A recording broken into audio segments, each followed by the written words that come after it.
Hey, good morning, everybody. Welcome back to the garage. So, as you can see, I got my primary cover refitted with a new gasket and the new C-clamp, that new gasket that has that T cross-sectional profile that I showed you in the other video.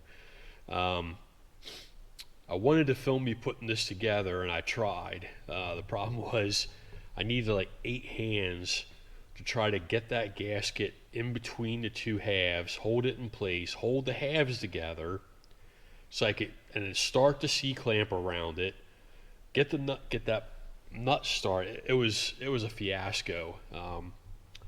There were some new words invented while I was working on this, but I got it. And then I filled it partially with oil to check for leaks. I let it sit for 2 days. It didn't leak. So then I filled it up. We were supposed to right to the top of the inspection cover or inspection plug. Let that sit for 2 days and no leaks anywhere. So I'm going to call that a success. So I can now put this all back together, put the foot pegs back, the brake lever back. While I have this off, I'm going to clean and grease that. I got a new gasket for the inspection cap, so we can put that back.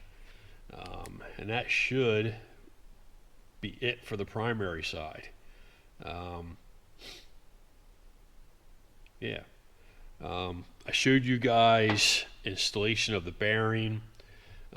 What I didn't show you guys, here's one of the issues you run into when working on some of these old motorcycles. Let me take you over here. So, as you guys recall, we went ahead and we replaced this bearing, and then I was all ready to go start putting the transmission back together, and I should have checked this when I got them, but I got my new gaskets. They came from England. One of the things I discovered in working on Matchless, this is the first Matchless I've had. They were not very popular in the States, here in the USA, so there are almost zero part suppliers here in the States. So almost everything has to come from England. So you try to make a big batch order of parts that you're going to need because shipping is expensive. So I ordered these gaskets, inner and outer cover gaskets, and I went to test fit this gasket, and this came from a supplier that I've used lots of times in the past, and I don't know if this shows up on the camera or not, but it's not even close. I can get a hole lined up. That one you could make work. This one you can make work. Then you start getting down here, and these are not going to work. They're not even close. You can't stretch the gasket, obviously. And if I get these to even be close to, then it's just a badly made gasket. So this is one of the kinds of things you deal with when you're working with some of this reproduction stuff on these older bikes. I messed with this for a little while trying to get it to where I could use it, and there's just no way to use this gasket. So I ordered different gaskets from a different supplier. They might be here this week, I'm hoping, because I really would like to get this transmission back together. If those gaskets aren't any better, I may have to resort to just getting some gasket material and making my own, which I have done in the past.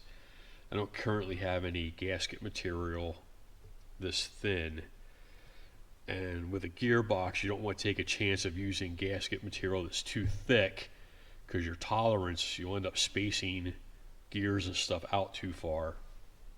So I may have to end up ordering my own gasket material. But that's one of the things you deal with when you're working on these old bikes. But hey, I'm really happy that at least the primary got complete. If I get this gearbox finished, and then I'd like to be able to run it, but it's been really cold here in Pennsylvania. Um, so I might at least try to dress up and take it out for one quick ride just to see how everything works once the fluid gets flowing, especially on the primary side over here. I'm really happy that it's not leaking now, but let's see how it does after it's been run. And I get requests sometimes on how to start some of these bikes. So I will go over, if I remember, I will go over the starting procedure for this. It's a little bit different. This bike has a manual advance and retard for the magneto. So you have a lever up here to manually advance and retard the magneto yourself. So I'll go over all that, and we'll start the bike, and maybe we'll get to take it out for one more ride yet, hopefully. And then I have another project on its way. I bought another bike. It's a more modern bike, but it's going to be a very interesting bike. So I'm excited to show you guys that when I get it. I'm hoping to pick it up here in the next week or two. It's going to be a kind of a cool bike for the collection. So that's it for now. I wanted to show you guys this, and when I get the rest of the transmission parts, gearbox parts, I will definitely bring you guys back and show you how that goes back together. Until then, get out in the garage and work on something.